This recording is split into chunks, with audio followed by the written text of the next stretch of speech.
দশমিকের বিয়োগ অর্থাৎ এই টাইপের অঙ্কগুলো দেখে কি খুবই টেনশনে পড়ে গেছেন, লজ্জায় কাউকে বলতেও পারতেছেন না? তাহলে টেনশনের কোনো কারণ নাই, আমি আপনাদেরকে একদম শূন্য থেকে অঙ্কগুলো শেখানোর চেষ্টা করবো ইনশাআল্লাহ। প্রিয় ভাই বোনেরা, খেয়াল করুন, এই টাইপের অঙ্কগুলো কিন্তু খুবই গুরুত্বপূর্ণ। অসংখ্য নিয়োগ পরীক্ষা এসে থেকে অনেকেই অঙ্কগুলো সমাধান করতে যে ভুল করে বসে। এই ভুল কিন্তু কোনো ক্রমই করা যাবে না।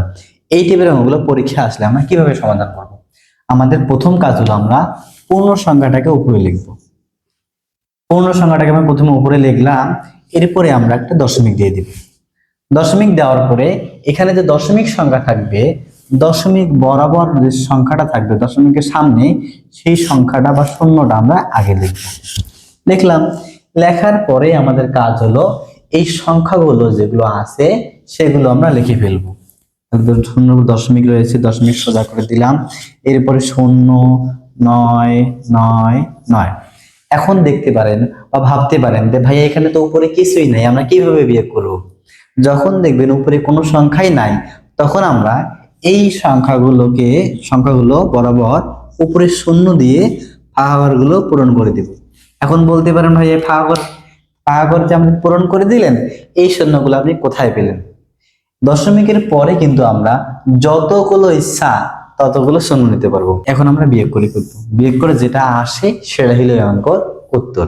প্রিয় ভাই বোনেরা, খেয়াল করুন, এখানে 9 আছে, 10 মিলিতে কত? 1। হাতে 1, 9 আর 1 10, 10 10 মিলে গেলে 0। হাতে 1, 9 আর 1 10, 10 10 মিলে গেলে 0। হাতে 1 1 আছে, 10 মিলিতে 9। হাতে কত? হাতে 1 1 আছে, 1 মিলে গেলে 0। দশমিক আছে, দশমিক বরাবর আমরা 0 দিয়ে দেব। অর্থাৎ আমাদের এখানে খেয়াল করতে হবে দশমিক কিন্তু সব সময় সোজা করতে হবে। তাহলে উত্তর হলো 0.90001। ক নম্বর হলো সঠিক উত্তর। আশা করি বুঝতে পেরেছেন। এই অঙ্কটা যদি বুঝে থাকেন, একই নিয়মে একই টাইপের আমি আপনাদেরকে আরো দুটো অঙ্ক দিচ্ছি, খুব সুন্দর করে সমাধান করে কমেন্ট বক্সে জানিয়ে দিবেন। যেমন এই অঙ্কটা সমাধান করে দ্রুত কমেন্ট বক্সে জানিয়ে দিন। এরকম আরো ভিডিও পেতে আমাদের পেজটি ফলো করে রাখুন এবং আমাদের ইউটিউব চ্যানেলটি সাবস্ক্রাইব করে রাখুন।